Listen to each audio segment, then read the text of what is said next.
அறிவின் பீடியா யூடியூப் சேனலுக்கு உங்களை அன்புடன் வரவேற்கிறோம்.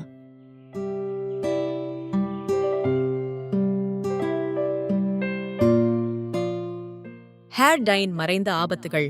நாகரிகம் என்ற பெயரில் 16 வயதிலிருந்தே ஆணும் பெண்ணும் தங்கள் தலைமுடியில் கலரான டைகளை அடித்துக் கொள்வது என்பது உலகம் முழுவதும் சகஜமாகிவிட்டது.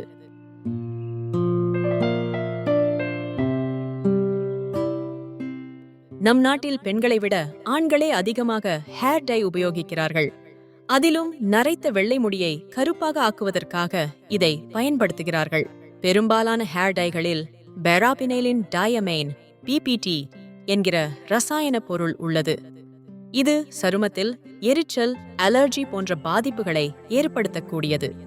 இந்த ரசாயன பொருள் தோலில் படும் இடம் எரிச்சலடைந்து சிவந்து வீக்கமடைந்து தடித்துப் போவதுண்டு.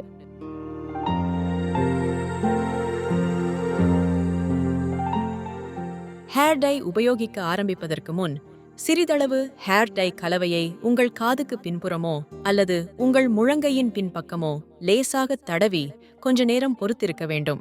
பின்னர் தடவிய இடத்தில் தோலில் நிறமாற்றம், அரிப்பு, எரிச்சல் ஏதாவது ஏற்பட்டிருக்கிறதா என்று கவனியுங்கள். ஒன்றும் ஏற்படவில்லை என்றால் ஹேர் டையை தலைமுடியில் உபயோகிக்க ஆரம்பியுங்கள். தலைமுடிக்கு தானே டை அடிக்கின்றோம், அலர்ஜி ஏற்பட்டாலும் தலையில் இருக்கும் தோலோடு போய்விடும் என்று நினைக்காதீர்கள். சிலருக்கு இந்த பாதிப்பு கொஞ்சம் கொஞ்சமாக கழுத்து, முன்னந்தலை, நெற்றி, காதுகள், கண் இமைகள் மற்றும் உச்சந்தலை ஆகிய இடங்களுக்கெல்லாம் பரவ ஆரம்பிக்கும்.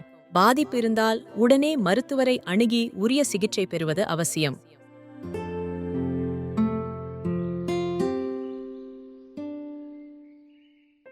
சுய மருத்துவம் கூடாது. எப்பொழுது நீங்கள் தாத்தா அல்லது பாட்டி ஆகிவிட்டீர்கள் அப்போது நீங்கள் ஹேர் டை அடிப்பதை நிறுத்த வேண்டும். இது அனுபவம் சொல்வது.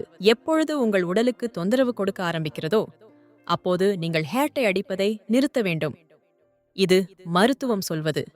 எப்பொழுது உங்கள் வயதுக்கும் தோற்றத்துக்கும் ஒத்துவரவில்லையோ அப்போது நீங்கள் ஹேர் டை அடிக்கிறதை நிறுத்த வேண்டும். இது சமுதாயம் சொல்வது.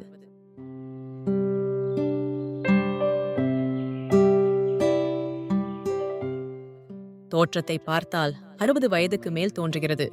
ஆனால் இன்னும் ஹேர் டை அடிக்கிறதை நிறுத்தவில்லையே என்றால் உங்கள் வயதோடு மற்றும் உடல் அமைப்போடு ஹேர் டை ஒத்துப் போக வேண்டும். அவ்வளவுதான்.